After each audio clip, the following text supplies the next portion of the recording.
It is bright and early on a Saturday morning and I'm filming a fall meal prep video for you guys. So I'm actually about to head to the farmer's market and wanted to show you guys how I decide what to meal prep for the week. It's really just a matter of what I find at the farmer's market. So I will take you guys along. I'll bring all my produce bags and I actually have a little surprise. One of my farmer friends is hooking me up with some imperfect apples, so I'm gonna get a ton of apples while I'm there for a super discounted price. So I'll show you guys that, and I'll just show you guys all the beauty that the farmer's market has to offer. So here's what I'm bringing to the farmer's market. I have all these produce bags. There's a ton of them inside, and I also have a cloth napkin just in case I decide to treat myself to a little vegan hand pie. And I have my tumbler. It has coffee in it right now, but if I see some apple cider, I will probably get that as well.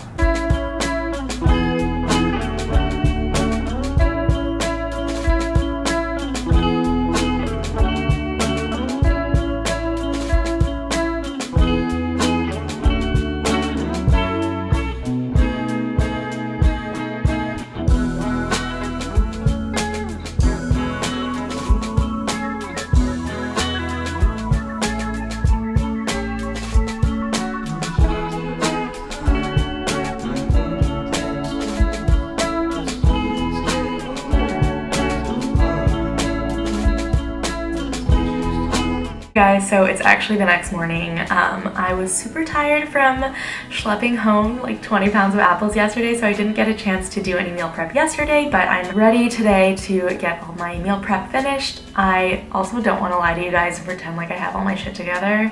Usually I don't do like a full meal prep. What I'll do is I'll cook a couple batches of grains and legumes so that I have complete protein on hand at all times and sort of a base to my meals. Everything I'm cooking is zero waste. It's all plant-based as well, and I think it's pretty much mostly gluten-free.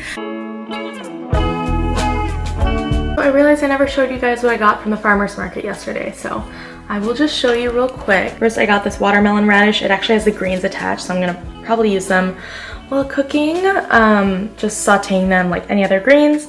I got a white onion, I got some sweet potatoes, some broccoli. I got a bunch of bok choy, which I'm very excited about because it's one of my favorite vegetables. I also picked up these jalapenos. I've seen somebody making like a fermented hot sauce before, and I am actually really curious to make my own. I'll link down below the recipe that I do use, but just wanted to show you how I have some like fun experiments in the kitchen. I also got this huge kabocha squash. It's actually not that big, but it's my absolute favorite squash to use ever. Perfect for soups or just roasting, slicing and roasting. So very excited to cook that today.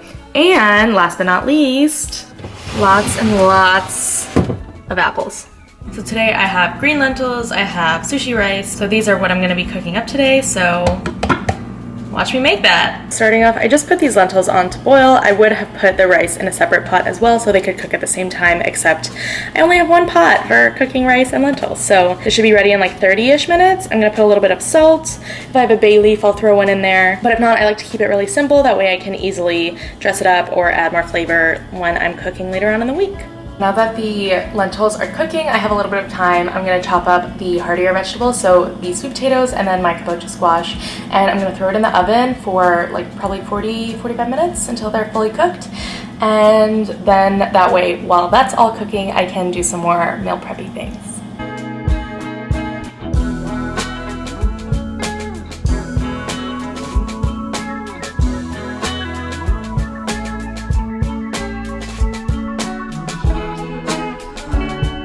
As much as possible when I'm cooking something, especially like sweet potatoes, I try not to cut off the skins. The skin usually has most of the nutrients, so I try as much as possible not to cut off the skin. If there are like super dirty pieces, I will cut that off, but here is my little compost pile so far. So I'll cook them like this in the oven with just a little bit of olive oil and some salt. I am actually just going to toss them in the oven. I actually added some garlic powder as well, and then put some olive oil on the bottom so that it doesn't stick to the pan. I put my hair up because it's starting to get a little bit warm in here, but as much as I love kabocha squash, the one tough thing is like cutting into it. So I'm going to show you, I don't really have a trick, I'm just going to show you how I cut into it, and maybe it'll help if you guys are struggling. So, but yeah, it's a little bit tough, but you'll get through it, you'll be stronger for it. I believe in you guys.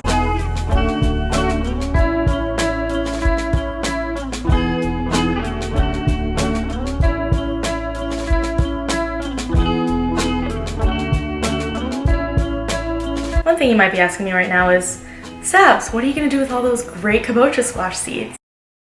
So I'm gonna be honest, I have cooked these many times and I failed many times at cooking them, and most of the times when I cook them they end up chewy and not tasty at all. So I actually usually just end up composting them.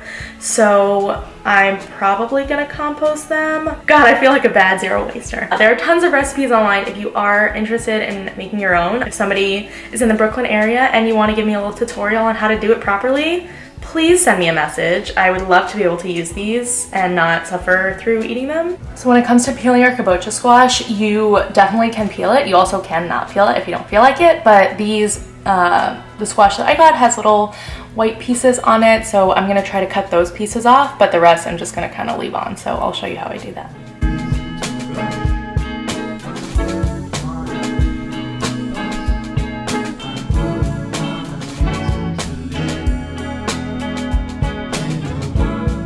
By the way, if you're not good with knives, be super, super careful with this because the squash is very hard and I don't want you guys to cut yourself. So if you're not sure, just use like a peeler if you have a peeler at home. I don't have a peeler, so that's why I'm cutting it like this. Here is my compost pile so far. It's mostly just skin of like the kabocha squash and the sweet potato, but there are the seeds in the bottom. So this will all get into compost, which means it won't end up in a landfill. So it's better than nothing, not perfect, but you know, gotta do what you can do.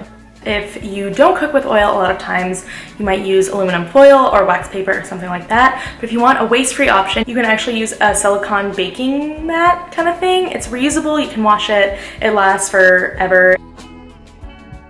So next up, I just put some rice on to boil. I did about 1.5 cups of rice to 3-ish cups of water. I put a little bit extra just in case. So this will cook up probably in 20 minutes. And then hopefully by the time this is cooked, the sweet potatoes and the kabocha squash are cooked as well. Okay, so everything is pretty much in the oven or on the stove ready to go or already cooked. So the last thing I'm gonna try to do is make this fermented jalapeno peppers. The recipe is from Zero Waste Chef, so I will link it below. It's super simple. I think it's just the peppers, salt, and garlic. So I'm gonna attempt it. If you're doing this at home, be super careful because if you touch your eyes, you'll be not happy about it. Also, make sure you don't touch the peppers after they're all chopped up because they will burn your hands for a long time. Trust me. So, be careful.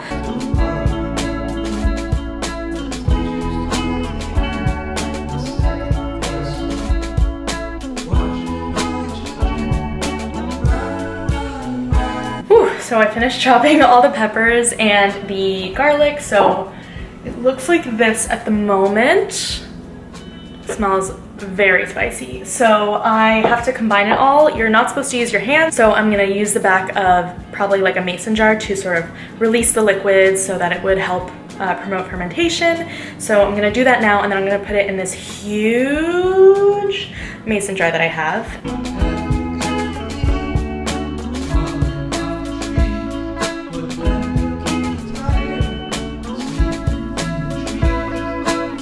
Here is what my jar looks like now. It's mostly full, and in order to like fully ferment these peppers, they have to be submerged in water, and I didn't get enough of the juice from mashing the peppers to fill it up. So I'm gonna add a little bit of tap water, and then I have a large collard green leaf that I'm gonna use to help make sure that everything is submerged in the water for the amount of time that I will be fermenting, which is like a month, I think. So I'll add the water, I'll add a collard green leaf, and then I'm gonna add some sort of weight here as well to make sure everything stays submerged and continues to ferment.